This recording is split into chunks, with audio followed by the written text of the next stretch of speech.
स्वर्ग का राज्य अनंत वैभवशाली है। उसकी प्रभुता और अपार शक्ति का नशा इंद्र से सहा नहीं गया, जिसका परिणाम यह हुआ कि उन्हें ऐसा लगने लगा कि सारे संसार को केवल उन्हीं की पूजा करनी चाहिए। भगवान श्री कृष्ण ने जब ये देखा तो उन्होंने दयावश इंद्र के अहंकार मर्दन करने का निश्चय कर लिया। ये इंद्र हमारा क्या करता है बाबा? मैंने तो सुना है कि वो एक विलासी देवता है जो केवल राग रंग में गिरा हुआ मौज मजा करता रहता है। ये बादलों का राजा इंद्र क्रोध में आ गया। ये वृंदावन जल की एक एक बूंद को तरसेगा। जो ऐसा निर्दयी है उसे भगवान कैसे कहते हैं? भगवान तो उन्हें कहते हैं जो अपने भक्तों की भूल क्षमा करने वाले हो और जो दयालु हो। मुझे तो ये इंद्र भगवान नहीं लगता। मेरी मानो तो पूजा ही करनी है तो सच्चे भगवान की करो, जिनकी दृष्टि में पापी या महात्मा सभी एक समान है। इस वर्ष गोकुल वालों ने अपने यज्ञ में आपका और देवताओं का भाग नहीं दिया। नहीं, ऐसी कुबुद्धि उन्हें किसने दी? जी नंद गोप का पुत्र है कृष्ण। उसी के कहने से उन्होंने आपकी पूजा त्याग गाय और गोवर्धन पर्वत की पूजा शुरू की। कृष्ण सावर्तक, वृंदावन के हीर ग्वालों ने देवे देवेश्वर इंद्र की अवहेलना की है। उन सबको ऐसी शिक्षा दो कि मृत्यु लोक में फिर कोई और ऐसी धृष्टता करने का साहस भी न कर सके।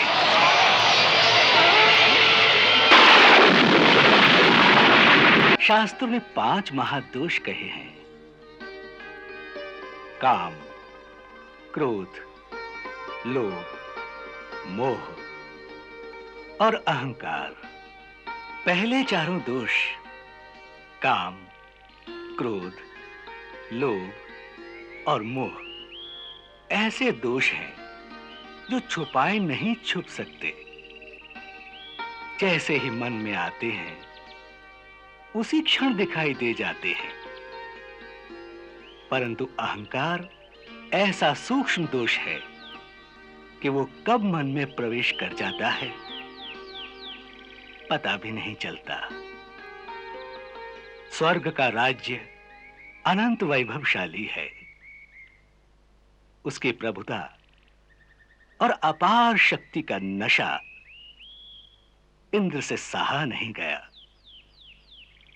जिसका परिणाम यह हुआ कि उन्हें ऐसा लगने लगा कि सारे संसार को केवल उन्हीं की पूजा करनी चाहिए। भगवान श्री कृष्ण ने जब ये देखा तो उन्होंने दयावश इंद्र के अहंकार मर्दन करने का निश्चय कर लिया।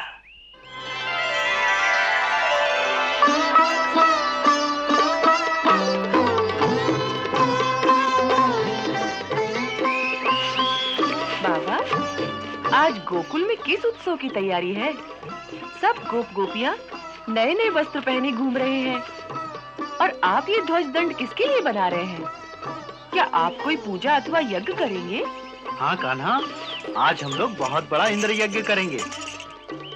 देवराज इंद्र की पूजा करने के लिए ये सारी तैयारियां हो रही हैं। लल्ला, महामुनि अभिलाष को प्रणाम करो। कल्याण। देखो तो हम कितने भाग्यशाली हैं। महामुनि आज के ही शुभ अवसर पर तीर्थ यात्रा पर जाते जाते हमारे गांव से गुजर रहे थे। हमने इन्हें आग्रह पूर्वक आज यहीं रोक लिया है और आज की ये इंद्र पूजा इन्हीं के हाथों संपन्न होगी। इंद्र की पूजा? हाँ। ये इंद्र हमारा क्या करता है बाबा, जिसके लिए आप उनकी पूजा करते हैं? मैंने तो सुना है कि वो एक विलासी देवता है जो केवल राग रंग में गिरा हुआ मौज मजा करता रहता है। नहीं नहीं कान्हा, देवताओं के लिए ऐसा नहीं कहते। देवता नाराज हो जाते हैं और फिर भगवान इंद्र तो देवताओं के राजा हैं। वो मेघों के भी स्वामी हैं। वो मेघ जो जल बरसाते हैं और जिस जल से अन्न की उत्पत्ति होती है और उसी अन्न से हम सब अपना जीवन निर्वाह करते हैं। इसीलिए वर्षा ऋतु के आगमन के पूर्व हम ये पूजा करके उन्हें प्रसन्न करते हैं।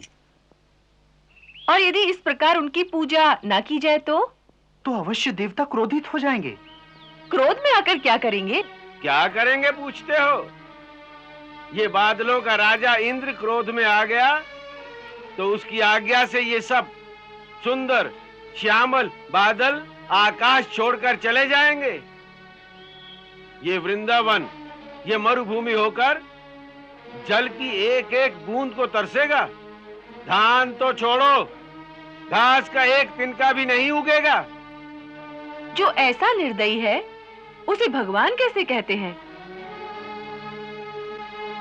बाबा, भगवान तो उन्हें कहते हैं जो अपने भक्तों की भूल क्षमा करने वाले हों और जो दयालु हों।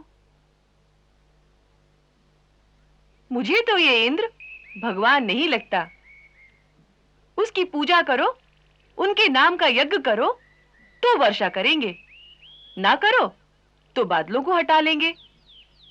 यह तो किसी व्यापारी के लक्षण हैं, भगवान के नहीं। मेरी मानो तो पूजा ही करनी है तो सच्चे भगवान की करो, जिनकी दृष्टि में पापी या महात्मा सभी एक समान है। उनकी करुणा के बादल सब पर एक समान बरसते हैं। उन अविनाशी भगवान की आराधना करो। ये सारी बातें ठीक है लल्ला, परंतु यदि भगवान इंद्र को क्रोध आ गया तो उनके वज्र के एक प्रहार से ही हम सबकी मृत्यु हो सकती है। ये मिथ्या भय है बाबा। याद नहीं, गुरुदेव ने एक बार कहा था कि अपने अपने कर्मों के अनुसार ही हर प्राणी की मृत्यु का समय निश्चित होता है। इसलिए किसी इंद्रविंद्र में ऐसी शक्ति नहीं कि निश्चित समय से पहले वो किसी प्राणी को मार सके। बाबा, अपने कर्म के अनुसार ही जीव को सुख, भोग, जन्म मरण, स्वर्ग अथवा नरक की प्राप्ति होती है। कोई इंद्र, कोई देवता हमारे कर्म फल को बदल नहीं सकता, इसलिए उनसे डरना व्यर्थ है।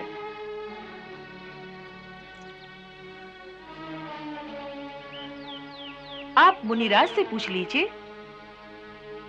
कहिए प्रभु, आप इस बारे में अपना मत दीजिए। हे नंद कुमार, हम तुम्हारे तर्क से सहमत हैं। हम तुम्हारी इस बात से भी सहमत हैं कि हर प्राणी को उस परम ब्रह्म परमेश्वर की शरण में जाना चाहिए। परंतु तुम एक बात भूल गए हो। उस परम ब्रह्म सच्चिदानंद परमेश्वर के अतिरिक्त भी हर प्राणी, हर कुल और हर समाज का एक अपना इष्ट देवता होता है। सांसारिक उन्नति और भौतिक कार्यों की सिद्धि के लिए अपने अपने इष्ट देवता की पूजा करने की अनुमति शास्त्र भी देता है। आप ठीक कहते हैं मुनिराज, परंतु इष्ट देव किसे माना जाए, इस प्रश्न का उत्तर दीजिए। इष्ट देवता के बारे में शास्त्र का ऐसा मत है कि जिसके द्वारा मनुष्य के सांसारिक कार्य सिद्ध होते हैं और उसकी जीविका आसानी से चलती है, वही उसका इष्ट देवता होता है। तो बस हम ग्वालों की आजीविका चलाने वाली तो केवल गाय है, इसलिए हमारी इष्ट देवी तो केवल गौ माता ही होनी चाहिए। बाबा, जैसे ब्राह्मण की जीविका वेद पाठ से चलती है, इसलिए वेद ही उसके इष्ट हैं। इसी प्रकार क्षत्रिय की जीविका देश रक्षण और पृथ्वी पालन से चलती है, इसलिए उसका इष्ट देवता उसका देश है। वैश्य की जीविका उसका व्यापार है, सो उसकी इष्ट देवी लक्ष्मी देवी है। उसी प्रकार हम गोपालों की एकमात्र जीविका गोपालन ही है।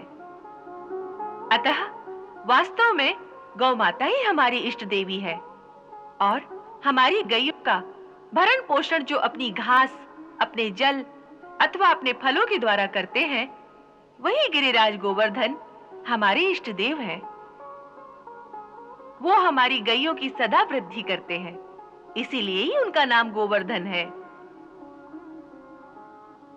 इसलिए आज से अगर हमें इष्ट देव की ही पूजा करनी है, तो हमें इंद्र यज्ञ को छोड़कर गिरि यज्ञ और गौ यज्ञ आरंभ करना चाहिए। इसी से हम सबके मनोरथ सफल होंगे।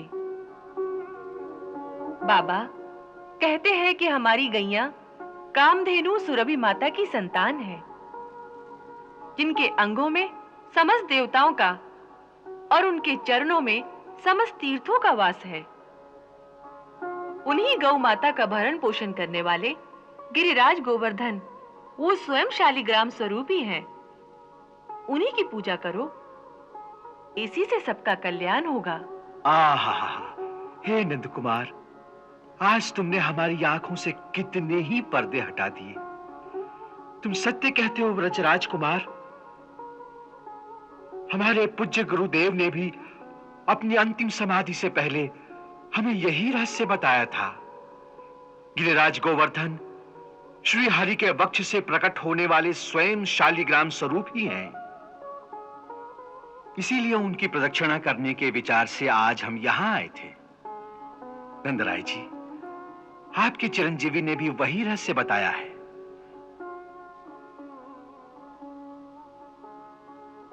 आपका पुत्र अवश्य ही कोई पूर्व जन्म का सिद्ध पुरुष है, अन्यथा इस छोटी सी आयु में इतना शास्त्र ज्ञान होना संभव नहीं। हे तेजस्वी आत्मा, हम तुम्हें प्रणाम करते हैं। आप गुरु आसन पर बैठे हैं, इसलिए हमें आपको प्रणाम करना चाहिए, आपको नहीं। नंदराय जी, अब और विचार नहीं करना चाहिए। गिरिराज गोवर्धन के चरणों में एक सुंदर पूजा स्थान तैयार कराइए। ये पूजा सामग्री और नैवेद्य आदि उसी स्थान पर ले चलिए, वहीं गोवर्धन की पूजा की जाएगी। जो आज्ञा प्रभु। चलो भाई, सब गोवर्धन पर्वत चले। चलो।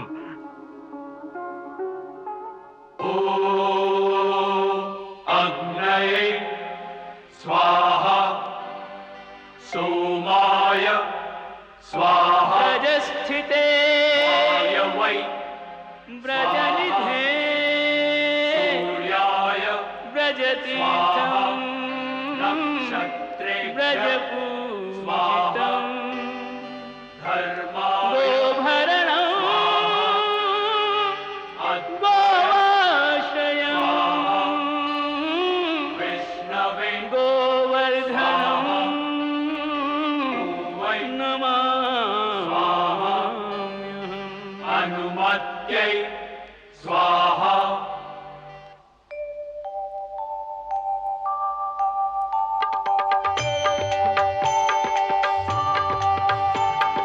जय गोवर्धन तिभु जगवंदन काय विशाल हरे। प्रभु काय विशाल धरे गोवर्धन शालिग्राम जय गिरिराज हरे।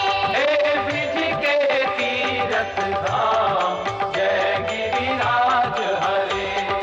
दर्शन मात्रे भक्त जनों के तुम भंडार भरे। प्रभु तुम भंडार भरे। गोवर्धन शालिग्राम जय गिरिराज हरे। हे ब्रिज के तीरथ धाम जय गिरिराज हरे।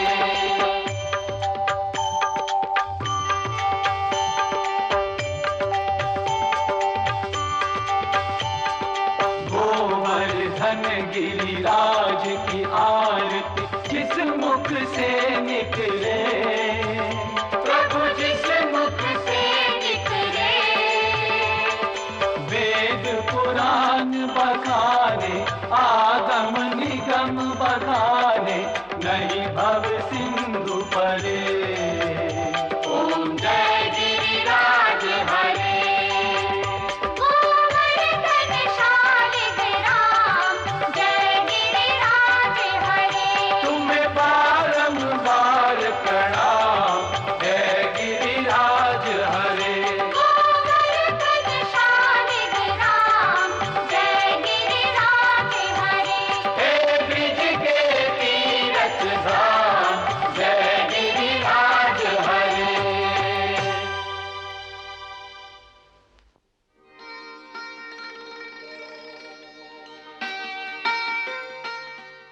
इस बार जब हम मंत्र पढ़ें तो आप सब लोग गोवर्धन देवता के लिए सारा नैवेद्य इस अग्निकुंड में डालिएगा।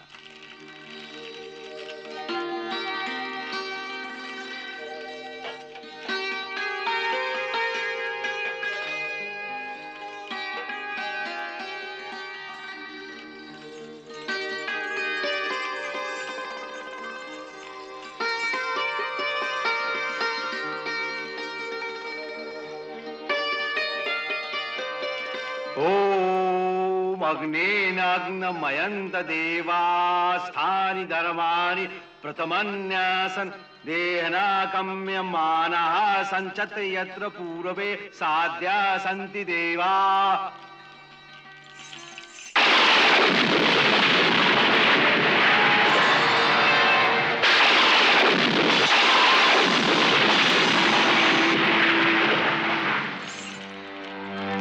हे वृंदावन निवासियों, हम गोवर्धन पर्वत बोल रहे हैं।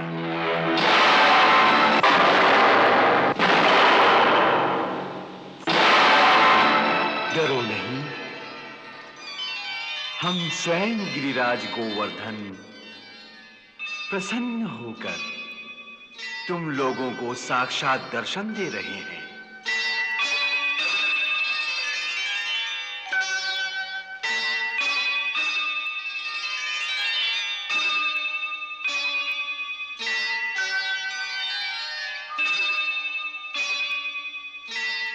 अरे ललिता, देख कैसा चमत्कार है। कौन सा चमत्कार? तनिक ध्यान से देख, ये गोवर्धन देवता का मुखड़ा अपने कन्हैया जैसा नहीं लगता?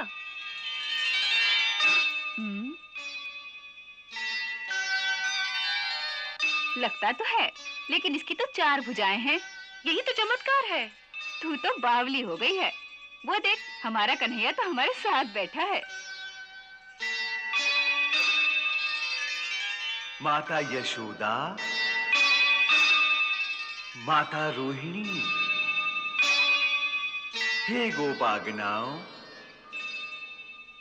जब हम साक्षात स्वयं ही यहां तक आ गए हैं, तो अब ये नैवेद्य अग्निकुंड द्वारा समर्पित करने की क्या आवश्यकता है?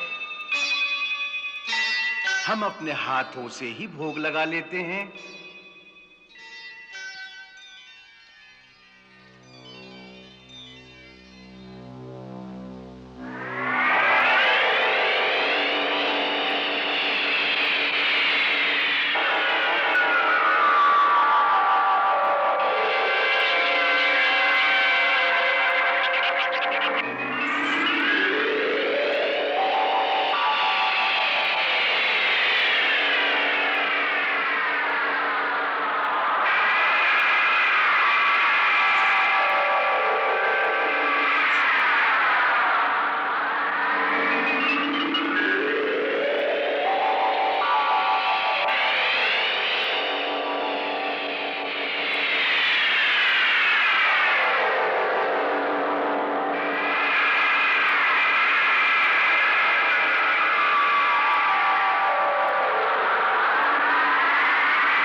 हे मुनिराज, गिरिराज गोवर्धन की सर्वप्रथम पूजा करने का श्रेय आपके भाग्य में था। इसके फलस्वरूप आपको श्री हरि चरणों में मुक्ति प्राप्त होगी। हे ब्रिजवासियों, आज तुम्हारा ये जन्म सफल हो गया। चारों ओर जहां तक हमारा पर्वत दिखाई देगा, वहां तक की भूमि सदा के लिए हरी भरी और सुफला रहेगी।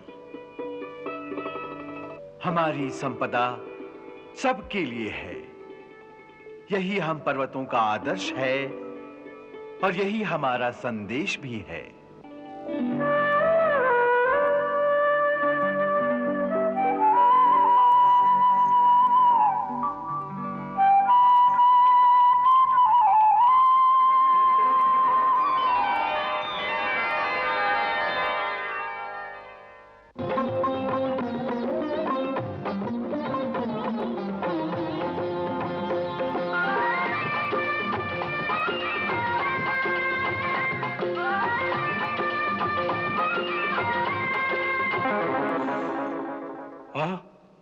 देवराज इंद्र की जय हो।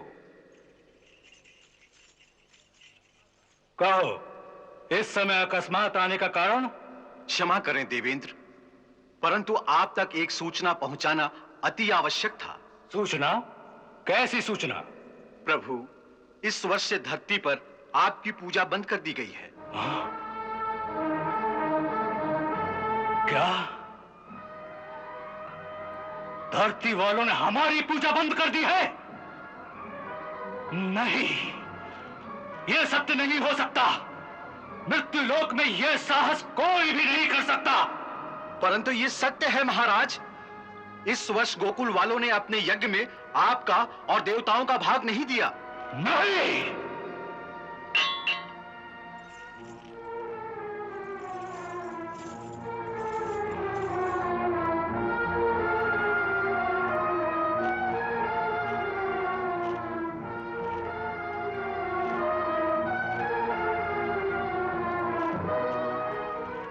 ऐसी कुबुद्धि उन्हें किसने दी? जी नंद गोप का पुत्र है कृष्ण। उसी के कहने से उन्होंने आपकी पूजा त्याग गाय और गोवर्धन पर्वत की पूजा शुरू की। कृष्ण? जी हाँ, अभी तो बालक ही है। तुम्हारे कहने का अर्थ यही है कि अब वो देवताओं को छोड़कर पत्थरों और पहाड़ों की पूजा करेंगे? जी स्वामी, ऐसा ही निश्चय उन्होंने किया है।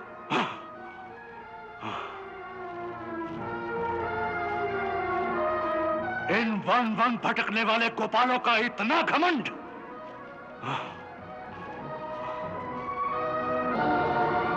सचमुच उन्हें तो धन का नशा हो गया है।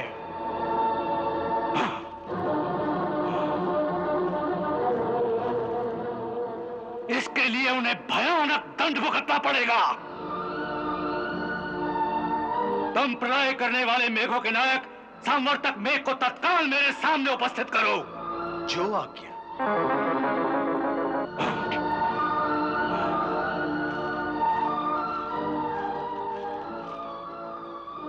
देखो तो, एक साधारण मानवीय बालक के कहने पर उन्होंने देवताओं के राजा का भी तिरस्कार कर दिया। परंतु स्वामी, आपने तो कहा था कि कृष्ण के रूप में स्वयं भगवान ने जन्म लिया है। जब गर्भ में पधारे थे, तब गर्भ स्तुति के लिए आप भी तो ब्रह्मा जी और श्री नारद के साथ मृत्युलोक में गए थे। आपको याद है ना? हाँ हाँ, हमें सब याद है शची, हमें सब याद है। परंतु हो सकता है कि हमने उस समय उन्हें पहचानने में भूल की हो, अथवा ये बालक जो कृष्ण कहलाता है ये कोई और है। क्योंकि यदि ये भगवान है तो इस प्रकार देवताओं का निरादर कभी नहीं कर सकता। और फिर राजा तो राजा होता है। स्वयं भगवान को भी स्वर्ग के राजा का आदर ही करना चाहिए। ये अवश्य कोई छलिया है जो देवराज की शक्ति को नहीं पहचानता। इस छल के दंड स्वरूप आज ये स्वयं भी मरेगा और उसके साथ साथ गोकुल के ये मूर्ख ग्वाले भी मरेंगे। देवराज इंद्र को सेवक का प्रणाम।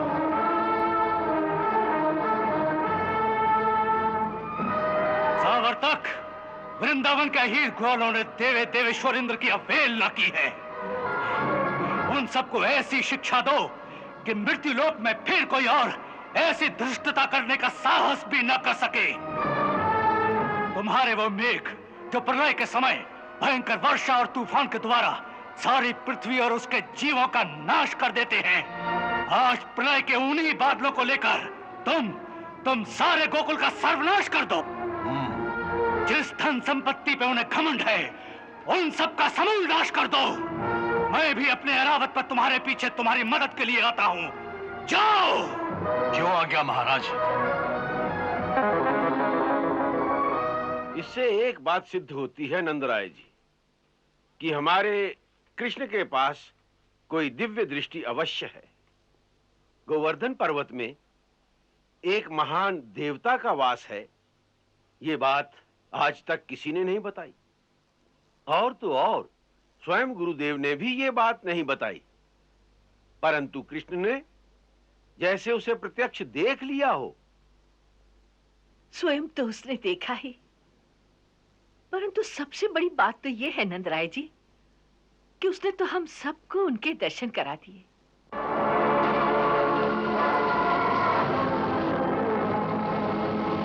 मैंने सोचा कि गोवर्धन पूजा की नई पद्धति सिखा रहा हूं, तो कुछ ऐसी लीला करूं जिससे गोवर्धन पर विश्वास दृढ़ हो जाए। अब तो ऐसा दृढ़ हो जाएगा कि युगों तक भक्त लोग आज के दिन गोवर्धन पूजा के लिए वृंदावन आते रहेंगे।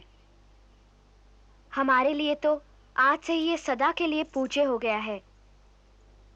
जब इसे देखेंगे तो इसमें आपके देवरूप के दर्शन हो जाएंगे। आपके विरह में ये हमारे बहुत काम आएगा।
लेकर आ गया है। अब तो गोकुल वासियों की रक्षा करनी पड़ेगी। तुम ये सब रहने दो कन्हैया, मैं अभी जाकर इंद्र का ही नाश कर देता हूँ। नहीं दाऊ भैया, उसका नाश नहीं करना, उसके अहंकार का नाश करना है। आओ मेरे साथ। बाबा, आप सभी मेरे साथ चलिए, जल्दी आइए। चलो, आओ, आओ, आओ।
गोवर्धन देवता, हमने आपकी पूजा की थी, इसलिए वो अभिमानी इंद्र हम पर कुपित हो गया है।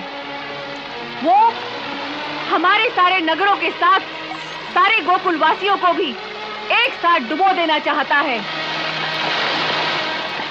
अब इस समय हम आपको छत्र बनाकर सारे गोकुल वासियों को आपके नीचे सुरक्षित करना चाहते हैं। आप हमें अपना सहयोग दें।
अपनी बैलगाड़ी अंदर ले आओ। अरे आ जाओ, आ जाओ, आ जाओ।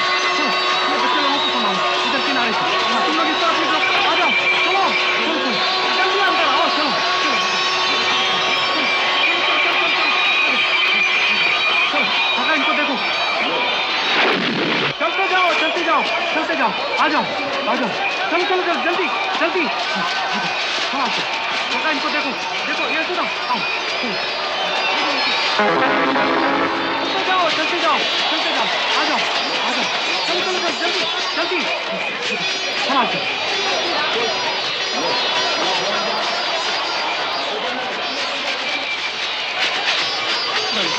बचाव हो गया।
गिरधारी।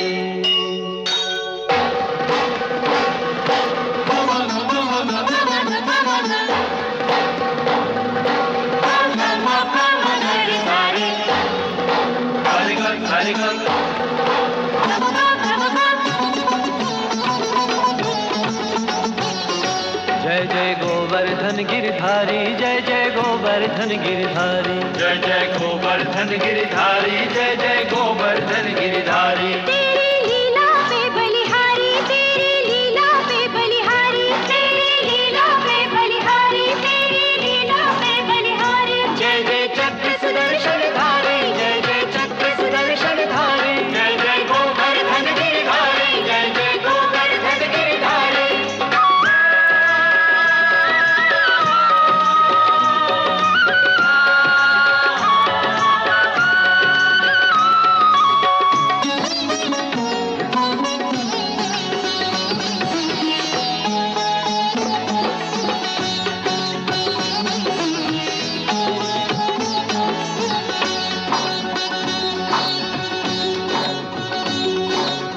प्रेम द्वेष के युद्ध में बीत गए दिन सात, मेघ बरस कर थक गए, सूख गई बरसात, सूख गई बरसात।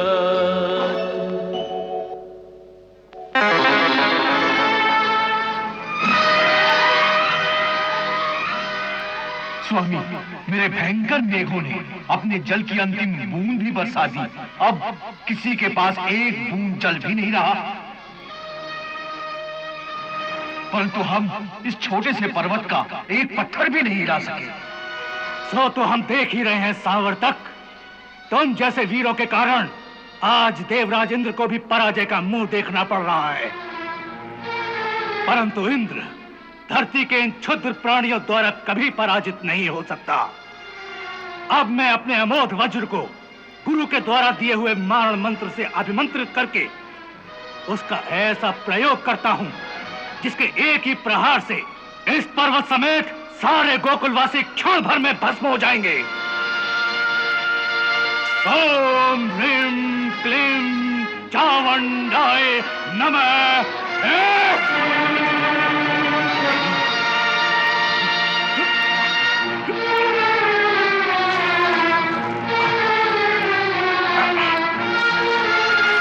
ओम ह्रीं क्लीं चावंडाय नमः।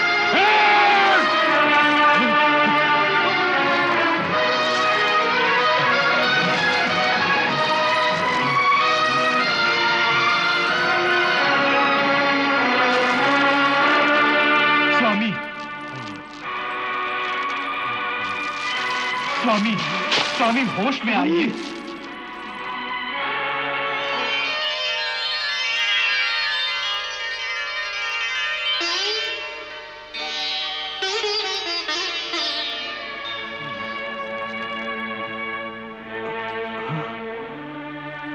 हे देवराज इंद्र, आज तुम्हारा सामना उससे है जो परम शक्तिशाली है। उसके सामने तुम्हारा वज्र भी कुछ नहीं करेगा। हे गुरुदेव, ऐसी परिस्थिति में अब हमें क्या करना चाहिए? यही बताने मैं तुम्हारे पास आया हूं कि ऐसी अवस्था में जहां शक्ति काम नहीं आती, वहां केवल भक्ति ही काम आती है। सो इस समय तुम भगवान श्री हरि से युद्ध करने की बजाय उनकी शरण में जाओ। वही तुम्हारी हार को जीत बना सकते हैं। हे गुरुदेव, मैंने भूल के कारण जो बहुत बड़ा अपराध किया है, क्या इसके बाद भी वो मुझ पर प्रसन्न होंगे? अवश्य। आज मैं तुम्हें भगवान को प्रसन्न करने वाला एक गोपनीय स्तोत्र प्रदान करता हूं, जो मुझे महर्षि अंगिरा ने सिखाया था। जब भी तुम अपनी शक्ति से निराश होगे और तुम्हें अपना अंत दिखाई देने लगे, ऐसे संकट के समय अपना अहंकार छोड़कर प्रभु के श्री चरणों में अपने आप को समर्पित करके इस मंत्र से प्रभु की स्तुति करोगे तो प्रभु प्रसन्न होकर तत्काल तुम्हारा संकट हर लेंगे। अब मेरे साथ उस गुप्त मंत्र का पाठ करो। अक्षरम परमम ब्रह्मा ज्योतिरूपम सनातनम। अक्षरम परमम ब्रह्म ज्योति रूपम सनातनम। अक्षरम परमम ब्रह्म ज्योति रूपम सनातनम। अक्षरम परमम ब्रह्म ज्योति रूपम सनातनम।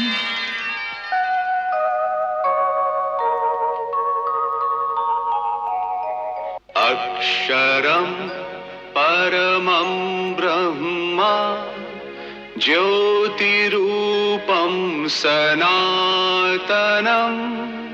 अक्षरं परमं ब्रह्म ज्योतिरूपं सनातनम्। गुणातीतं निराकारम्। गुणातीतं निराकारम्। स्वेच्छामयम् अनन्तकम्। स्वेच्छामयम् अनन्तकम्। बाबा, अब संकट टल गया है। देखो, सारे बादल छट गए हैं। कैसी सुंदर धूप निकल आई है। अब आप सब लोगों को लेकर इस गुफा से बाहर निकल जाइए। अब सब लोग निश्चिंत होकर अपने अपने घर जा सकते हैं। चिंता की कोई बात नहीं। हाँ, ये ठीक है। अब हम सब लोग वापस अपने गोकुल जाएंगे।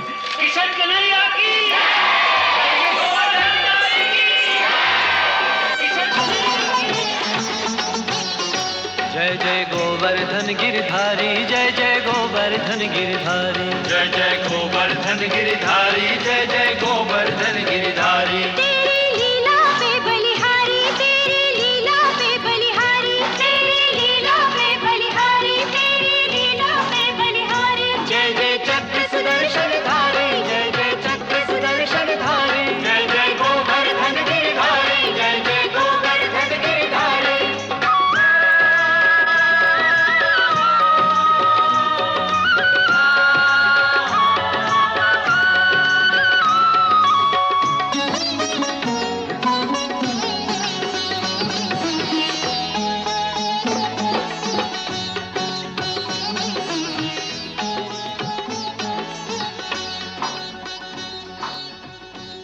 गोपिका चेतनहरं राधा प्राणाधिकं परं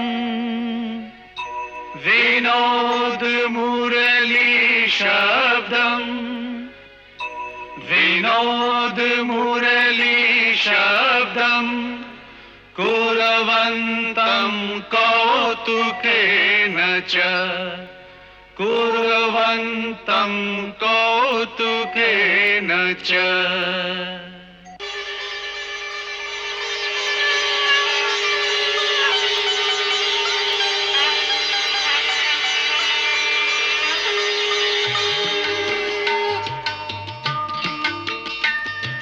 हे प्रभु, त्राहिमाम, त्राहिमाम, त्राहिमाम, त्राहिमाम, त्राहिमाम, त्राहिमाम, त्राहिमाम, त्राहिमाम, त्राहिमाम, त्राहिमाम। रक्षा करो प्रभु, रक्षा करो। हे प्रभु, हे दीनदयाल, मुझे क्षमा कीजिए। मुझसे बहुत बड़ी भूल हो गई है प्रभु। मैंने आप अविनाशी ब्रह्म को एक साधारण मानवीय बालक समझकर ऐसी धृष्टता की। मेरी ये भूल क्षमा की योग्य तो नहीं है प्रभु, परंतु शास्त्र आपको अकारण दयालु बताते हैं। इसलिए हे दया के सागर, मुझे किंचन को अपना दास समझकर क्षमा कीजिए। हे महेंद्र, तुमने हमें नहीं पहचाना, इसके लिए हम तुम्हें दोषी नहीं मानते, क्योंकि ये तो हमारी माया का ही खेल है। वैसे तो हर छोटे बड़े प्राणी के अंतर में हम स्वयं ही विराजमान हैं। फिर भी हमारी योग माया सबकी बुद्धि पर ऐसा पर्दा डाल देती है कि वो अपने अंतर में बैठे हुए मुझको ना देखकर इस संसार के बाहरी दृश्यों में ही भटकते रहते हैं। इसलिए तुम्हारी उस भूल को हम दोष नहीं मानते। हाँ, तुम्हारे दूसरे अपराध के लिए हम तुम्हें अवश्य दोषी मानते हैं। वो क्या प्रभु?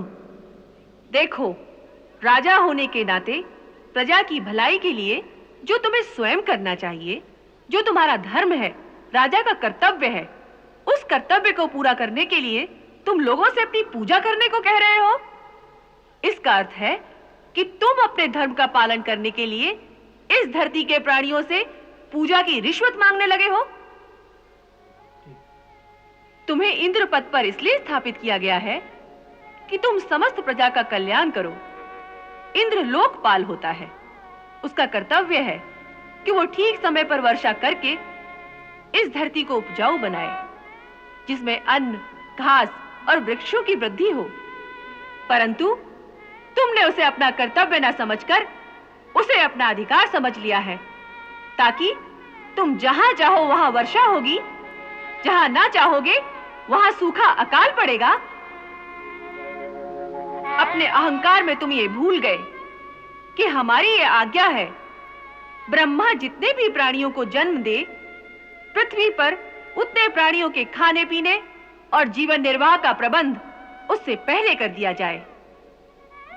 ये उन प्राणियों का अधिकार है, परंतु तुम जैसे स्वार्थी लोग प्रकृति के उस विधान में हस्तक्षेप करके वो संपदा जो धरती से समस्त प्राणियों के लिए पैदा होती है, उस पर अपना अधिकार समझकर प्रजा से उनकी कीमत मांगने लगते हो।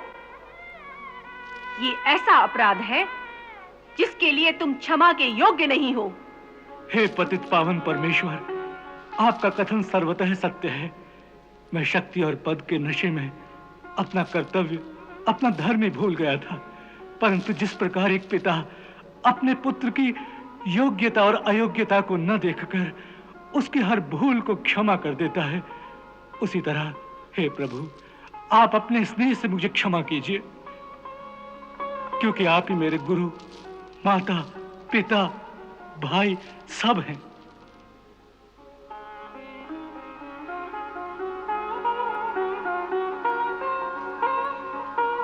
हे दीनदयाल, हे शरणागत वत्सल, इस पर दया कीजिए। इसे एक अज्ञानी बालक समझकर क्षमा कर दीजिए। सुरभि माता। हे कामधेनु माता, आपको प्रणाम है।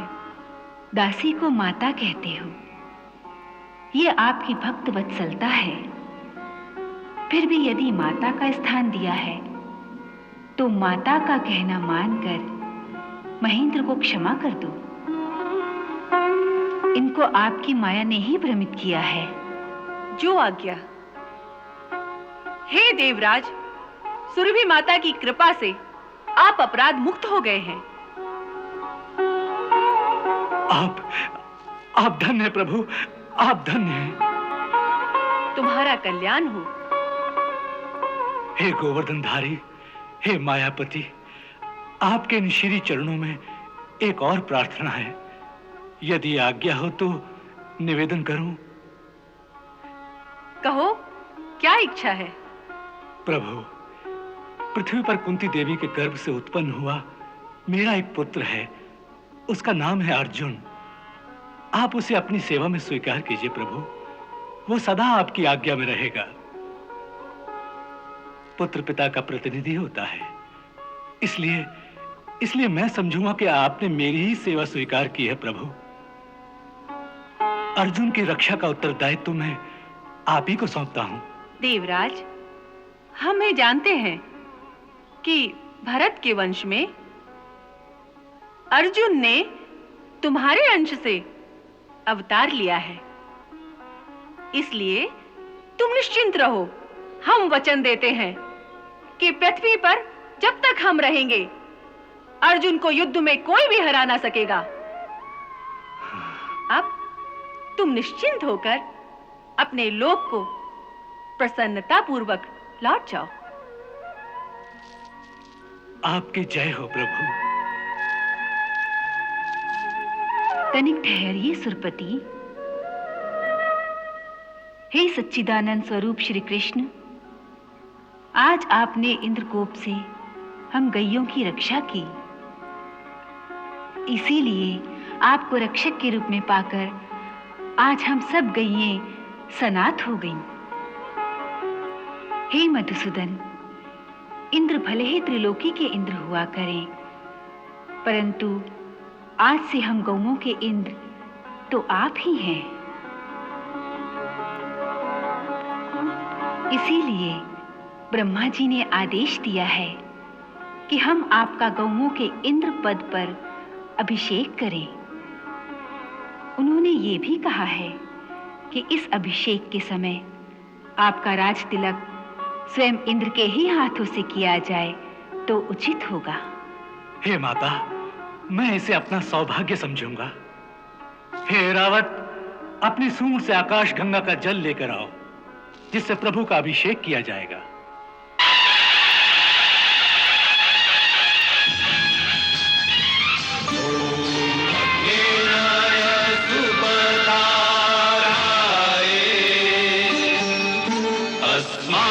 विश्वानि देव वयुनानि विद्वान् युद्धस्मज्जुहुराणमेनो भूयिष्ठान्ते नमः उक्तिं विधेम। ॐ स्वस्ति न इन्द्रो वृधश्रवाः, स्वस्ति न पूषा विश्ववेदाः, स्वस्ति नस्तारक्षो अरिष्टनेमि, स्वस्ति नो बृहस्पतिर्दधातु। ॐ द्यौः शान्तिरन्तरिक्षगुं शान्तिः, पृथिवी शान्तिरापः शान्तिरोषधयः शान्तिः। भगवान, आज से आपका नया नाम गोविंद हुआ। जय गोविंद, जय गोविंद, जय गोविंद।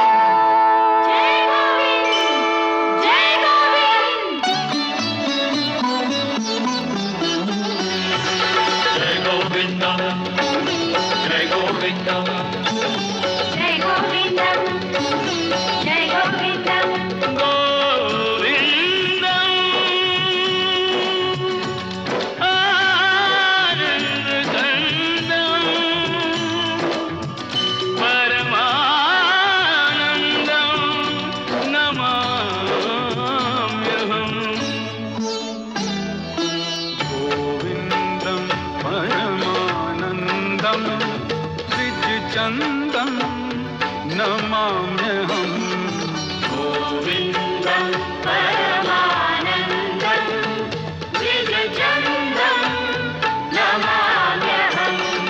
गोपालकं गोसेवकं, गोपालकं गोसेवकं गोरक्षकं नमाम्यहम्। गोविन्दं परमानन्दं द्विजचन्दं नमाम्यहम्।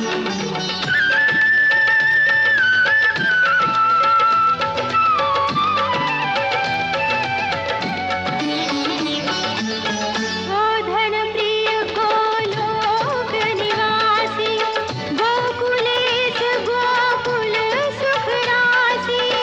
पुरुषोत्तम गुणधाम विधाता, तुम जाना गौवन को माता। करुणाकरं लीलाधरं, करुणाकरं लीलाधरं लक्ष्मीपरं नमाम्यहम्। गोविन्दं परमानन्दं नमाम्यहम्।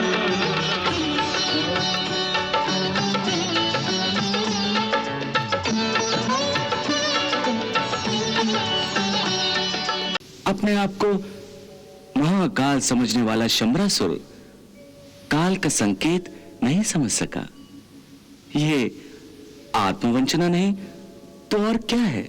परंतु प्रभु, शंबरासुर और उसके पुत्रों में तो समानता हो ही नहीं सकती। दोनों में आकाश और पाताल का अंतर है। शंबरासुर बड़ा भयंकर है। शंबरासुर महापराक्रमी है, बलवान है, शक्तिमान है, अस्त्र और शस्त्र विद्याओं में निपुण है, मायावी है। प्रद्युम्न को तो कुंभकेतु जैसे सामान्य योद्धा ने भी अचेत कर दिया था। यहाँ तो उसे शंबरासुर जैसे अजय योद्धा से युद्ध करना है। यदि प्रद्युम्न को शंबरासुर की शक्तियों के बारे में पता नहीं है तो अनर्थ हो जाएगा। प्रभु, कितने घाव दिए हैं उन दुष्टों ने तुम्हारे शरीर पर। माताश्री, ये घाव मेरे शरीर पर लगे हैं, परंतु पीड़ा आपको हो रही है। इतने घाव लगे हैं और तुम हंस रहे हो। ये केवल घाव नहीं है माताश्री, ये तो एक योद्धा के शरीर की शोभा बढ़ाने वाले आभूषण है। पुत्र प्रद्युम्न, अब हमें देवी माता पार्वती की ही शरण में जाना चाहिए। इस अस्त्र के हनन का कवच स्वयं देवी माता पार्वती ही हमें दे सकती है। शंबरासुर, अब भी समय है, धर्म के रास्ते पर आ जाओ, अहंकार को त्याग दो और भगवान श्री कृष्ण के शरण में आ जाओ। मुक्ति, मोक्ष और भलाई का यही अंतिम मार्ग है। अर्थात वो ग्वाला अब भी मुझसे भयभीत है। इसीलिए मुझसे युद्ध करने से कतरा रहा है और आपको शांति दूत बनाकर इस शमशान भूमि में मेरे पास भेज दिया है। देवर्षि, शंबरासुर कृष्ण की शरण में कदापि नहीं जाएगा, कदापि नहीं। जाइए मुनिवर, जाइए, उस ग्वाले से जाकर कहिए शंबरासुर प्रद्युम्न का वध करके द्वारिका की ओर बढ़ेगा। वो ग्वाला मुझे अपनी शरण में बुला रहा है, परंतु मैं उसे मृत्यु की शरण में पहुंचा दूंगा, अवश्य पहुंचा दूंगा मुनिवर, अवश्य पहुंचा दूंगा। मुनिवर, इन चिताओं की लपटें शांत हो जाएंगी, परंतु मेरे मन में प्रतिशोध का जो ज्वालामुखी भड़क रहा है वो कृष्ण और प्रद्युम्न के रक्त से ही ठंडा होगा। परंतु कुछ नहीं देवर्षि, शंबरासुर ने जो निर्णय लिया है उसे कोई नहीं बदल सकता। युद्ध अटल है, युद्ध होगा और अवश्य होगा, अवश्य होगा देवर्षि। नारायण नारायण नारायण नारायण। प्रभु, शंबरासुर ने तो पश्चाताप का यह अंतिम अवसर भी गंवा दिया। जिस आत्मविश्वास के साथ शंबरासुर ने देवर्षि को उत्तर दिया है, उसके इस आत्मविश्वास से मुझे भी भय लगने लगा है। प्रभु, इतना भीषण संहार हो जाने के बाद तो बड़े से बड़े योद्धा का आत्मविश्वास भी टूट जाता है, परंतु शंबरासुर का आत्मविश्वास अभी तक नहीं टूटा। वो अभेद्य है। देवी, जिसे आप शंबरासुर का आत्मविश्वास समझ रही हैं, वो आत्मविश्वास नहीं बल्कि आत्मवंचना है। अपने आप को धोखा देना है। आत्मवंचना? हाँ देवी, आत्मवंचना। अपने आप को महाकाल समझने वाला शंबरासुर काल का संकेत नहीं समझ सका। ये आत्मवंचना नहीं तो और क्या है? परंतु प्रभु, शंबरासुर और उसके पुत्रों में तो समानता हो ही नहीं सकती। दोनों में आकाश और पाताल का अंतर है। शंबरासुर बड़ा भयंकर है। शंबरासुर महापराक्रमी है, बलवान है, शक्तिमान है, अस्त्र और शस्त्र विद्याओं में निपुण है, मायावी है। प्रद्युम्न को तो कुंभकेतु जैसे सामान्य योद्धा ने भी अचेत कर दिया था। यहाँ तो उसे शंबरासुर जैसे अजय योद्धा से युद्ध करना है। यदि प्रद्युम्न को शंबरासुर की शक्तियों के बारे में पता नहीं है तो अनर्थ हो जाएगा प्रभु। ये एक माता की ममता बोल रही है, एक देवी नहीं। देवी, आप कदाचित भानामती को भूल रही हैं।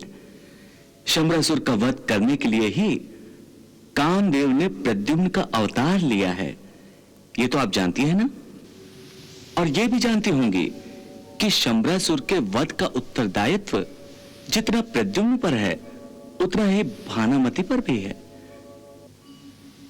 भानामती की पृथ्वीलोक पर योजना केवल प्रद्युम्न के लिए ही हुई है। देवी, ये चिरंतन सत्य है कि स्त्री के बिना पुरुष अधूरा है। स्त्री 3 रूपों में पुरुष के जीवन में आती है, कन्या, पत्नी और माता। कन्या कुल का सम्मान बढ़ाती है, पत्नी पति का अभिमान होती है और माता किसी पुरुष के लिए देवी समान होती है। देवी, स्त्री अपने हर रूप में पुरुष को अपना कर्तव्य निभाने की प्रेरणा देती है। आपात स्थिति में स्त्री अपने स्तर से उठकर कभी पिता, कभी पति, कभी पुत्र के कांधे से कांधा मिलाकर हर चुनौती का उत्तर देती है। प्रद्युम्न के लिए भानामती केवल माता नहीं, गुरु भी है। अब गुरु माता स्वयं प्रद्युम्न को शंबरासुर के विरुद्ध सावधान और सतर्क करने आएगी। आप व्यर्थ ही चिंता कर रही हैं।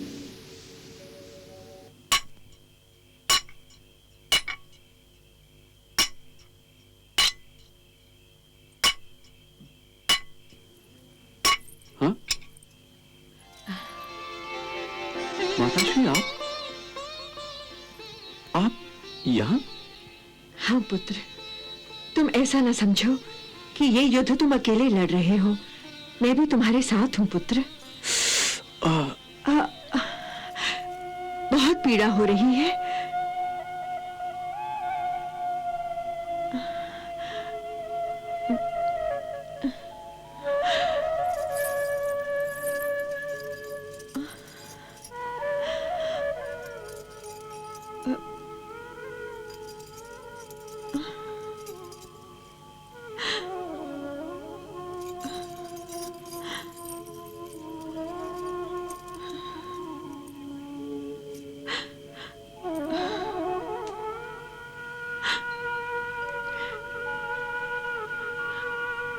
कितने घाव दिए हैं उन दुष्टों ने तुम्हारे शरीर पर। माताश्री, ये घाव मेरे शरीर पर लगे हैं, परंतु पीड़ा आपको हो रही है। इतने घाव लगे हैं और तुम हंस रहे हो। ये केवल घाव नहीं है माताश्री, ये तो एक योद्धा के शरीर की शोभा बढ़ाने वाले आभूषण हैं। योद्धा के शरीर पर लगा प्रत्येक घाव उस योद्धा के शौर्य और पराक्रम की कहानी सुनाता है। ठहरो पुत्र।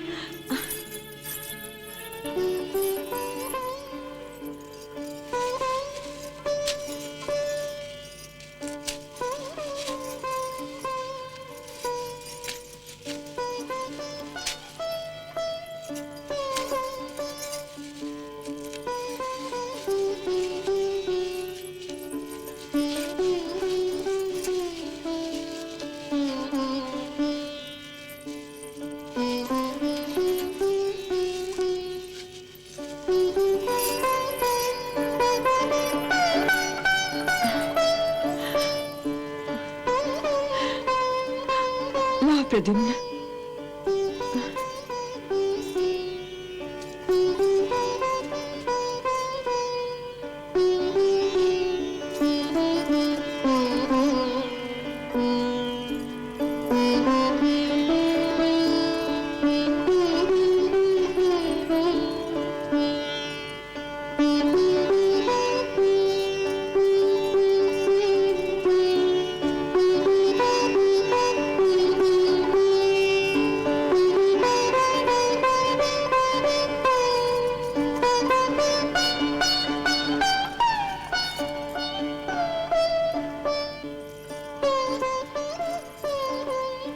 माताश्री, कल मेरे शरीर पर नए घाव दिखाई देंगे और ये नए घाव आपको शंबरासुर के वध की कहानी सुनाएंगे। पुत्र प्रद्युम्न, शंबरासुर के पुत्रों का वध जैसा शंबरासुर का वध आसान नहीं है। शंबरासुर दुराचारी है, अधर्मी है, अनाचारी है, फिर भी वो एक महान योद्धा है। वो महापराक्रमी और शौर्यशाली है, इसीलिए उसने देवताओं पर भी विजय प्राप्त की है। उसका वध तो क्या, उसे परास्त करना भी बड़ा कठिन कार्य है। यदि तुम शंबरासुर के साथ गंभीरता से युद्ध नहीं करोगे तो बड़ा अनर्थ हो जाएगा पुत्र, क्योंकि शंबरासुर के पास कई शक्तियां और अस्त्र तो हैं ही, परंतु उसके पास एक अमोघ शस्त्र है जिसका नाम है मुद्गर। मुद्गर? पुत्र प्रद्युम्न, ये मुद्गर वो शस्त्र है जो शंबरासुर ने आदिदेवी माता पार्वती से वरदान रूप में प्राप्त किया था। और यदि शंबरासुर ने इस मुद्गर का प्रयोग युद्ध में तुम्हारे ऊपर किया तो उसे विफल करने का सामर्थ्य तुम्हें नहीं है पुत्र। देवता, दानव और मानव, इन तीनों लोकों के लिए ये मुद्गर शस्त्र ऐसा शस्त्र है जिसका कोई तोड़ नहीं है। इसी मुद्गर शस्त्र के कारण शंबरासुर अजय बना हुआ है, क्योंकि इस मुद्गर का आदिदेवी माता पार्वती ने स्वयं अपनी तपस्या से आविष्कार किया है। और इसी मुद्गर से देवी माता पार्वती ने शुंभ और निशुंभ का वध किया था। माताश्री, तो फिर आप ही बताइए, शंबरासुर को परास्त करने के लिए मुझे क्या करना चाहिए? पुत्र प्रद्युम्न, अब हमें देवी माता पार्वती की ही शरण में जाना चाहिए। इस अस्त्र के हनन का कवच स्वयं देवी माता पार्वती ही हमें दे सकती है। हमें उन्हीं का स्मरण करना चाहिए। आओ पुत्र।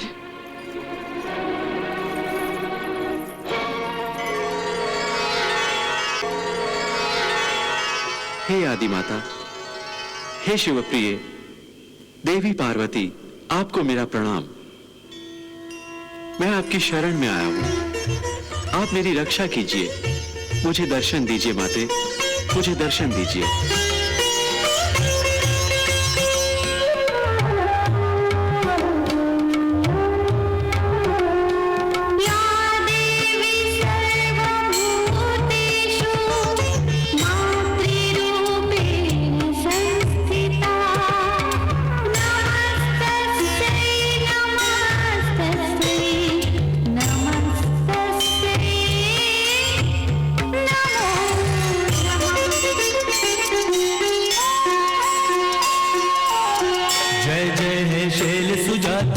जय जगदम्बे जगत्राता, जय जय हे शैल सुजाता, जय जगदम्बे जगत्राता, जयवंती जय गायनी, जय देवी नमः नमः नारायणी।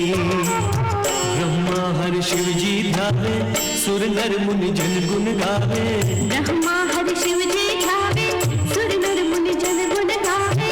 मांगे भगति अनुपायनी, जय जय हे शैल सुजाता, जय जगदम्बे जगत्राता, जयवंती जय गायनी, जय देवी नमः नमः नारायणी। नमस्तेस्तु महारोगे महाघोर पराक्रमे, महाबले महोत्साहे, महाभय विनाशिनी।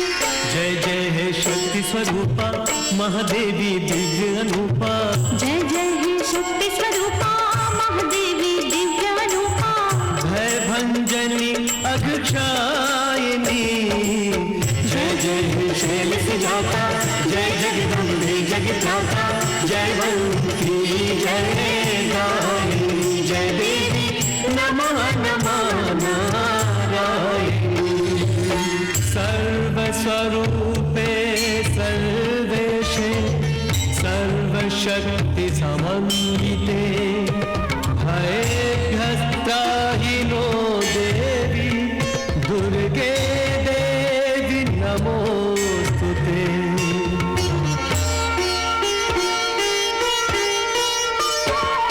हे दयामयी हे कल्याणी हे मातु भगवती वरदानी इस रण में बन के अभेद कवच मेरे अंग संग रहो महारानी माँ जय माँ